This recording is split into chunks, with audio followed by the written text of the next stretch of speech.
ভারতের প্রধানমন্ত্রী নরেন্দ্র মোদীর শিক্ষাগত যোগ্যতা নিয়ে বিতর্ক কোনো নতুন বিষয় নয়। এই বিতর্ক ভারতের রাজনৈতিক মহল এবং সংবাদ মাধ্যমে প্রায়ই উঠে আসে। সাম্প্রতিক সময়ে দিল্লি বিশ্ববিদ্যালয়ের বক্তব্য ও আদালতের শুনানি এই ইস্যুকে আবারও আলোচনার কেন্দ্রে নিয়ে এসেছে।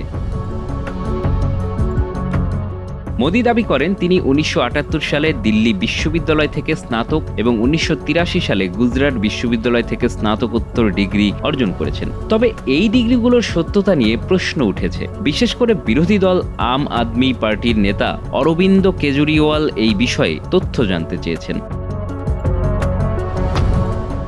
এরপর ২০১৬ সালে আরটিআই আইনের নীরাজ কুমার নামে এক কর্মী দিল্লি বিশ্ববিদ্যালয়ের কাছে ১৯৭৮ সালের স্নাতকোত্তরের সব শিক্ষার্থীর নাম, রোল নম্বর এবং প্রাপ্ত নম্বর জানতে চান। তার দাবি ছিল এই তথ্য প্রকাশ করলে নরেন্দ্র মোদীর ডিগ্রির সত্যতা স্পষ্ট হবে। প্রধানমন্ত্রীর কার্যালয়, গুজরাট বিশ্ববিদ্যালয় এবং দিল্লি বিশ্ববিদ্যালয়কে এই তথ্য সরবরাহের নির্দেশ দেয় কেন্দ্রীয় তথ্য কমিশন। তবে গুজরাট বিশ্ববিদ্যালয় এই নির্দেশের বিরুদ্ধে হাইকোর্টে আপিল করে। বিশ্ববিদ্যালয় কর্তৃপক্ষের যুক্তি ছিল শিক্ষার্থীদের তথ্য প্রকাশ করা তাদের গোপনীয়তা লঙ্ঘন করবে। তৎকালীন সলিসিটর জেনারেল তুষার মেহতা আদালতে জানান, তথ্য জানার অধিকার আইনের উদ্দেশ্য হল স্বচ্ছতা নিশ্চিত করা, তবে কারো ব্যক্তিগত কৌতূহল মেটানো নয়। দিল্লি হাইকোর্ট ২০১৭ সালে কমিশনের নির্দেশের উপর স্থগিতাদেশ জারি করে। সাম্প্রতিক শুনানিতে আদালত দিল্লি বিশ্ববিদ্যালয়ের পক্ষে রায় দেয়। বিশ্ববিদ্যালয়ের যুক্তি ছিল শিক্ষার্থীদের গোপনীয়তা রক্ষা করা তাদের দায়িত্ব। ২০২৩ সালের মার্চ মাসে গুজরাট হাইকোর্ট রায় দেয় যে মোদির ডিগ্রির তথ্য প্রকাশের প্রয়োজন নেই এবং এই তথ্য চাওয়ার জন্য কেজরিওয়ালকে ২৫,০০০ রুপি জরিমানা করে।